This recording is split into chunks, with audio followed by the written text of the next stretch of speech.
Carbohydrate. Carbohydrate क्या होता है? क्या होता है कार्बोहाइड्रेट? और कौन से फूड में से कार्बोहाइड्रेट उसमें हम क्या क्या खाते हैं उसमें से कार्बोहाइड्रेट? गो एनी पोटैटो, हाँ आलू में से मिलता है, फिर फ्रूट में से भी मिलता है। हाँ फ्रूट में से भी मिलता है, राइट। तो मेन 3 टाइप के कार्बोहाइड्रेट्स होते हैं। First one is polysaccharide, then disaccharides and third one is monosaccharide. तो पॉलीसेकेराइड्स, डाइसेकेराइड्स एंड मोनोसेकेराइड्स, ये 3 टाइप के कार्बोहाइड्रेट होते हैं जो हम खाते हैं। उसमें से फर्स्ट पॉलीसेकेराइड में 2 टाइप के कार्बोहाइड्रेट होते हैं। First one is glycogen and amylose and amylopectin. तो ये जो ग्लाइकोजन है वो नॉर्मली नॉनवेज फूड में मिलता है, नॉन वेजिटेरियन में मिलता है। और अमाइलोज एंड अमाइलोपेक्टिन जो है वो प्लांट बेस्ड है, वो प्लांट ओरिजिन है, तो वो वेज फूड में से हमें मिलता है।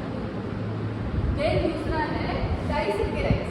तो डाइसेकेराइड्स में 2 होते हैं, सुक्रोज एंड लैक्टोज। तो ये फ्रुक्टोज नहीं, लैक्टोज है ना।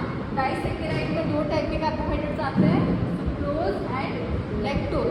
तो सुक्रोज जो है वो होता है combination of glucose plus fructose. तो ग्लूकोज क्या होता है? Glucose is the simple sugar. Glucose is the simple sugar. तो सुक्रोज मतलब ग्लूकोज प्लस फ्रुक्टोज, तो उससे बनता है सुक्रोज, जिसे हम टेबल शुगर बोलते हैं या तो फिर केन शुगर बोलते हैं, दैट इज सुक्रोज। देन आता है लैक्टोज। तो लैक्टोज मतलब ग्लूकोज प्लस गैलेक्टोज। तो ग्लूकोज मतलब हमने अभी बोला सिंपल शुगर, एंड गैलेक्टोज मतलब गैलेक्टोज जो है वो हमें डेयरी फूड प्रोडक्ट्स में से मिलता है। डेयरी प्रोडक्ट में से जो मिलता है कार्बोहाइड्रेट उसको हम बोलते हैं गैलेक्टोज। तो लैक्टोज मतलब sugar which is available in milk में से जो हमें मिलता है दैट इज लैक्टोज। तो लैक्टोज क्या होता है? Is the combination of glucose plus galactose, है ना। तो समझ में आया इतना? 3 टाइप के कार्बोहाइड्रेट्स होते हैं हम जो कंज्यूम करते हैं हमारी डाइट में। उसमें फर्स्ट वन है पॉलीसेकेराइड, उसमें ग्लाइकोजन है वो नॉन वेज फूड में से मिलता है। और अमाइलोज एंड अमाइलोपेक्टिन वो वेज फूड में से मिलता है क्योंकि वो प्लांट बेस्ड कार्बोहाइड्रेट है। फिर डाइसेकेराइड में 2 टाइप होते हैं, सुक्रोज एंड लैक्टोज। तो जो सुक्रोज है वो होता है combination of glucose plus fructose. Fructose जो है वो फ्रूट में से मिलता है ना।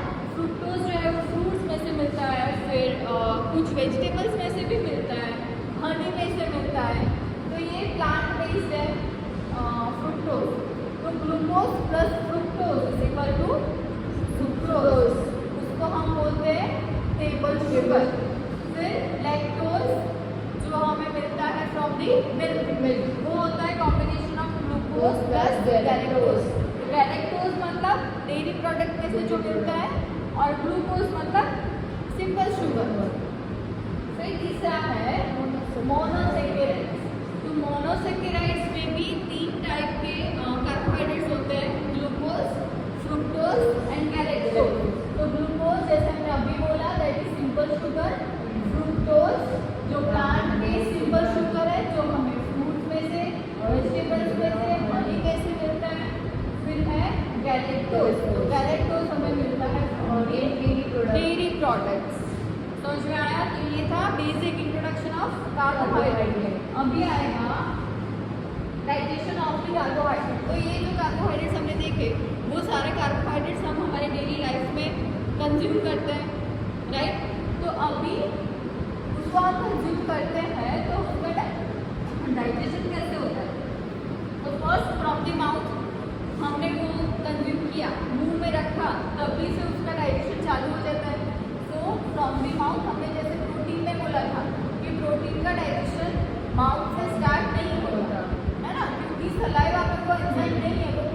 डाइजेस्ट कर पाए। तो प्रोटीन का डाइजेशन स्टार्ट होता है फ्रॉम दी स्टमक, बराबर નથી ને Small જોઈ લેજે એક વખત, राइट। तो उसका डाइजेशन स्टार्ट होता है from the stomach and major part of protein is get digested into the small intestine, right. तो उसी तरह कार्बोहाइड्रेट का डाइजेशन स्टार्ट होता है फ्रॉम द माउथ, क्योंकि उसके लिए जो एंजाइम चाहिए दैट इज अमाइलोलाइटिक एंजाइम, और अमाइलोलाइटिक एंजाइम जो है वो सलाइवा में प्रेजेंट है। तो किसी भी चीज़ का डाइजेशन होने के लिए क्या जरूरी है, उसका जो एंजाइम है which is responsible for the digestion of that particular substance वो हमारी सलाइवा में होना चाहिए। तभी वो जो भी वो प्रोटीन है या फिर कार्बोहाइड्रेट है, लिपिड है, वो तभी डाइजेस्ट होगा जब भी उसका एंजाइम हमारे सलाइवा में या फिर कभी वो स्टमक में जाता है तो स्टमक में भी वो प्रेजेंट होना चाहिए। स्मॉल इंटेस्टाइन में जाएगा तो स्मॉल इंटेस्टाइन में भी उसका एंजाइम प्रेजेंट होना चाहिए जो वो पर्टिकुलर सब्सटेंस का डाइजेशन करेगा, राइट। तो वैसे ही कार्बोहाइड्रेट का डाइजेशन करने के लिए हमें चाहिए अमाइलोलाइटिक एंजाइम। अमाइलोलाइटिक एंजाइम जो है वो सलाइवा में प्रेजेंट है in the form of salivary amylase, salivary amylase and ptyalin. इसका दूसरा नाम है टाइलिन। तो ये जो है एमाइलोलाइटिक एमाइलेज वो प्रेजेंट होता है in the mouth, in saliva. तो कार्बोहाइड्रेट का डाइजेशन स्टार्ट हो जाता है फ्रॉम दी माउथ। देन अभी माउथ से डाइजेशन चालू हो गया, उसके बाद में खाना धीरे धीरे नीचे गया, स्टमक में आया। तो स्टमक में भी हमारा ये एंजाइम प्रेजेंट होता है अमाइलोलाइटिक एंजाइम, बट जो स्टमक में अमाइलोलाइटिक एंजाइम है वो बहुत वीक होता है। गैस्ट्रिक जूस के अंदर भी अमाइलोलाइटिक एंजाइम प्रेजेंट तो होता ही है पर इट इज वीक। तो ये वीक है इसीलिए उसका डाइजेशन स्टमक में होगा पर बहुत कम अमाउंट में होगा। तो उसका डाइजेशन होगा but it has a very minor role in the digestion. तो जो कार्बोहाइड्रेट को स्टमक में उतना डाइजेस्ट नहीं होता क्योंकि स्टमक में हमारे गैस्ट्रिक जूस में जो अमाइलेज है वो वीक अमाइलेज है, इसलिए उसका डाइजेशन उतना ज़्यादा नहीं हो पाता। बाद में वो कहाँ पे जाता है, तो हमने खाना खाया है, कार्बोहाइड्रेट खाया है, वो जाता है from the stomach to small intestine. जब भी वो स्मॉल इंटेस्टाइन में जाता है तो स्मॉल इंटेस्टाइन में क्या होता है, पैंक्रियाटिक जूस। तो अभी हमारा ये जो अमाइलोलाइटिक एंजाइम है वो पैंक्रियाटिक जूस में भी प्रेजेंट होना चाहिए, राइट। तभी स्मॉल इंटेस्टाइन में उसका भी डाइजेशन होगा। तो पैंक्रियाटिक जूस जो स्मॉल इंटेस्टाइन में है उसके अंदर भी प्रेजेंट होता है हमारा अमाइलोलाइटिक एंजाइम। तो इसीलिए उसका भी डाइजेशन होता है इनकी स्मॉल इंटेस्टाइन। अभी स्मॉल इंटेस्टाइन में भी उसका डाइजेशन हो गया। अभी फाइनल प्रोडक्ट हमें क्या मिलेगी, फाइनल प्रोडक्ट जैसे प्रोटीन का डाइजेशन से फाइनल प्रोडक्ट क्या मिलते हैं, अमाइनो एसिड, राइट। तो उसी तरह से कार्बोहाइड्रेट की डाइजेशन के बाद में फाइनल प्रोडक्ट हमें मिलती है मोनोसेकेराइड, ठीक है। तो ये मोनोसेकेराइड्स है, ये हमने लास्ट इसमें देखा, ये था मोनोसेकेराइड्स। मोनोसेकेराइड्स में कौन कौन से थे, ग्लूकोज, फ्रुक्टोज एंड गैलेक्टोज। तो अभी ये तीन प्रोडक्ट हमें मिलती है लास्ट में, जब भी हमें कार्बोहाइड्रेट का डाइजेशन करता है हमारा बॉडी, तो लास्ट में हमें मिलती है ये तीन प्रोडक्ट। तो अभी ये तीन को हमें यूज करना है फॉर दी एनर्जी, है ना, वाइल इन दी मेटाबॉलिज्म।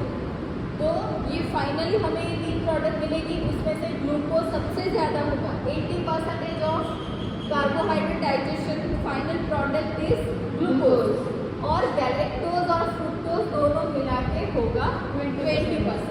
तो इस तरह होता है digestion from the mouth to intestine. समझ में आया इतना, कौन सा एंजाइम होता है, अमाइलोलाइटिक एंजाइम, राइट। बाद में नेक्स्ट है उसका एब्जॉर्प्शन। अभी हमारा इंटेस्टाइन तक तो चला गया, राइट, कार्बोहाइड्रेट वहाँ तक चला गया, पर उसका एब्जॉर्प्शन कैसे होगा, एब्जॉर्प्शन नहीं होगा तो हम लोग उसको यूज़ नहीं कर पाएंगे, राइट। हमारा बॉडी उसको यूज़ कैसे कर पाएगा और उसमें एनर्जी कैसे मिलेगी अगर उसका एब्जॉर्प्शन ही नहीं होगा। एब्जॉर्प्शन नहीं होगा तो सारा कार्बोहाइड्रेट बॉडी से बाहर निकल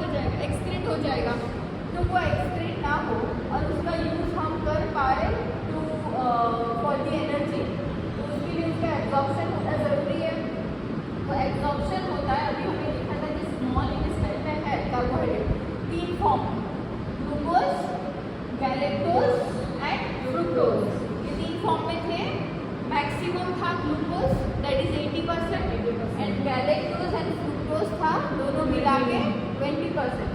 तो ये जो ग्लूकोज है, ग्लूकोज जब भी है यहाँ पे human of the small intestine, तो स्मॉल इंटेस्टाइन ह्यूमन मतलब क्या, हमने बोला था ऐसे पाइपलाइन जैसा होता है, तो पाइपलाइन जैसा होता है वो उसका जो टायर होता है उसको हम बोलते हैं ल्यूमन। तो वो होता है the lumen of the small intestine. तो वहाँ से ये जाता है epithelial cells in the mucous membrane of small intestine। Small intestine का ही epithelial cells में जाता है the mucous membrane। Mucous membrane में जो epithelial cells होते हैं वहाँ पे जाता है ग्लूकोज। फिर वहाँ से ग्लूकोज चला गया, फिर वहाँ से कहाँ जाता है, वहाँ से एब्जॉर्ब हो जाता है फ्रॉम दी ब्लड। वहाँ पे ब्लड होगा तो ब्लड में ये एब्जॉर्ब हो जाएगा ग्लूकोज, फिर वहाँ पे एब्जॉर्ब होके वो पोर्टल वेन में जाएगा। पोर्टल वेन जो लीवर को पास होती है, तो पोर्टल वेन जो है वो ब्लड सप्लाई करती है टू दी लीवर, तो बाद में ये जाएगा टू दी लीवर। फिर लीवर में से उसका ब्रेकडाउन होगा और एटीपी में कन्वर्जन होगा। एटीपी में ब्रेकडाउन होगा मतलब एटीपी हम कैसे यूज करते हैं, this is the source of energy, है ना। एनर्जी के लिए हमारा एटीपी जो आपने 12th में शायद पढ़ा होगा, राइट। तो एटीपी इससे हमें मिलती है energy to do our daily work. बाद में नेक्स्ट है गैलेक्टोज। तो ये जो हमने देखा वो तो था एब्जॉर्प्शन ऑफ ग्लूकोज। अभी गैलेक्टोज का कैसे एब्जॉर्प्शन होता है, गैलेक्टोज का भी एब्जॉर्प्शन होता है विद द सेम प्रोसेस। उसमें भी ऐसा ही होता है कि एपिथेलियल सेल्स जो होता है म्यूकस मेम्ब्रेन में, उसमें वो एब्जॉर्ब हो जाता है गैलेक्टोज, फिर वहाँ से एब्जॉर्ब हो जाता है ब्लड में, ब्लड में एब्जॉर्ब होके वो जाता है टू दी पोर्टल वेन, फिर पोर्टल वेन से जाता है लीवर में, लीवर में से एटीपी में ब्रेकडाउन होके एनर्जी में यूज होता है। फिर लास्ट वन इज फ्रुक्टोज। तो था फ्रुक्टोज भी था, है ना, जो वो कार्बोहाइड्रेट का डाइजेशन हुआ था उसमें जो एंड प्रोडक्ट हमें मिली थी वो ये थी फर्स्ट, सेकेंड और थर्ड। तो थर्ड वन इज फ्रुक्टोज। तो फ्रुक्टोज क्या होता है, तो सब fructose are also converted into the glucose. तो वो ग्लूकोज में कन्वर्ट हो गया। अभी वो ग्लूकोज में कन्वर्ट हो गया तो मतलब ये ग्लूकोज फिर यहाँ से तो सेम उसका जो प्रोसेस था एब्जॉर्प्शन का वो सेम प्रोसेस कंटिन्यू होगा। ठीक है, समझ में आ रहा है? हाँ। कोई डाउट?